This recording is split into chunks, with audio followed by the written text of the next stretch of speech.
Once again welcome back. سلام پاکستان ناظرین, آپ سب کو پروگرام میں خوش آمدید کہتے ہیں. اور آج جب میں نے پروگرام سٹارٹ کیا تھا تو میں نے ذکر کیا تھا کہ یقیناً جہاں آج کی تاریخ سے اور بہت ساری تاریخیں جڑی ہوگی, لیکن آج کی تاریخ کے حوالے سے ایک تاریخ یہ بھی ہے کہ آج ہے 9 نومبر. ڈاکٹر علامہ محمد اقبال صاحب کے حوالے سے آج جو ہے بہت ہی نہایت عقیدت کے ساتھ اقبال ڈے جو ہے وہ سیلیبریٹ کیا جا رہا ہے. اور میں یہاں ایک بات ضرور کہنا چاہوں گی کہ کسی فلاسفر نے کہا تھا کہ جو انسان کی زندگی ہے نا, اس کی بنیاد اگر خواب نہ ہو تو پھر کیا ہوگا. خواب ہوں گے تو تعبیریں ہوں گی, تعبیریں ہوں گی تو تدبیریں ہوں گی, اور اگر تدبیریں نہیں ہوں گی تو نہ یہ ترقی ہوگی, نہ یہ خوشحالی ہوگی, نہ یہ جو آپ ٹیکنالوجی میں ترقی دیکھتے ہیں یہ ہو سکے گی. کسی بھی ترقی کی جو بنیاد ہے وہ اس کے پیچھے اس آئیڈیا کو کنسیو کرنے کا نام ہوتا ہے. اور وہ بہت سارے لوگ ایسے ہوتے ہیں جن پر رب کی عطا ہوتی ہے کہ وہ ان چیزوں کو کنسیو کرتے ہیں, آئیڈیا لیتے ہیں اور اس کے بعد اس کو حقیقت کی شکل دیتے ہیں. پرندے کو اڑتا ہوا انسان نے دیکھا اور سوچا یہ کیسے اڑتا ہے, اگر میں کوئی ایسی چیز بناؤں جو ہوا میں اڑ سکے. اس نے یہ خواب دیکھا, اس خواب کو پورا کرنے کے لیے اس نے ایک جدوجہد کی اور اس کے بعد ایک جہاز نما چیز ہمارے سامنے آئی جو پرندے کی شکل کی اور اسی طرح اڑتی ہے. اسی طرح ایک شخص نے دیکھا کہ یہ جو چمکتی ہوئی چیز ہے جو ہمیں روشنی دیتی ہے, سورج, اگر ایسی ہی کوئی چیز بنائی جائے وہ ایک خواب ہوگا, وہ ایک سوچ ہوگی, وہ ایک آئیڈیا ہوگا جو سورج سے لیا گیا ہوگا, اسے کنسیو کیا گیا اور اس کے بعد جو ہے یہ بلب اور روشنی دینے والی تمام چیزیں جو ہے وہ سامنے آئیں. الحمدللہ جس مملکت میں رہتے ہیں ہم, جس کا نام الحمدللہ اسلامی جمہوریہ پاکستان ہے, یہ ایک آج حقیقت کا روپ اختیار کر چکی ہے. لیکن اس کو حقیقت کا روپ دینے کے پیچھے ایک لمبی جدوجہد ہے, اور اس جدوجہد کو کرنے کے لیے لوگوں نے نہ صرف اپنی زندگیاں قربان کی, اپنی مال و دولت قربان کی, اپنے رشتے قربان کیے اور اس جدوجہد کو پورا کیا اور اس مملکت کو دنیا کے نقشے پر لا کر کھڑا کر دیا. لیکن اس جدوجہد کے پیچھے جو ایک خواب تھا, اس خواب کے جو خالق تھے, اس خواب کو جدوجہد تک لانے والے اور اس جدوجہد کو عملی جامہ پہنانے والی جو شخصیت ہے, آج ان کے حوالے سے ایک خاص دن منایا جا رہا ہے. سو ہم بھی اس عظیم ہستی کو خراج تحسین پیش کرتے ہیں اور اپنے پلیٹ فارم سے انہیں سلام پیش کرتے ہیں. ان کے حوالے سے ایک پیکج میری ٹیم نے آپ کے لیے بنایا ہے, آئیے وہ دیکھتے ہیں, اس کے بعد جو ہے اپنے مہمانوں کا تعارف کروائیں گے.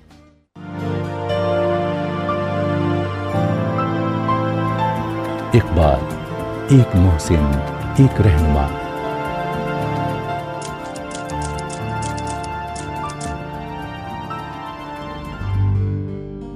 علامہ اقبال ایسے زمانے میں پیدا ہوئے جس میں مسلمان تقریباً پوری دنیا میں یورپی ملکوں کی سیاسی غلامی کی زنجیر میں جکڑے ہوئے تھے اور ان کی شوکت و سطوت کے سورج میں گہن لگ چکا تھا.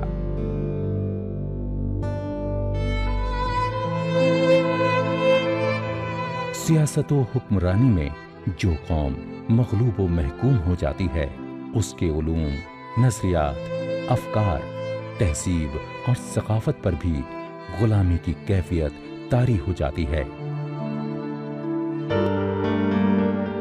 ملت اسلامیہ کی لمبی تاریخ میں اللہ تعالیٰ کی اس خاص عنایت کا مشاہدہ ہوتا ہے کہ وہ چند صدیوں کے فاصلے سے ایسے مفکرین اور مجددین پیدا کرتا ہے جو ملت اسلامیہ کو اسلامی بنیاد پر نظریاتی, فکری, علمی اور عملی انقلاب کا سامان باہم پہنچاتے ہیں.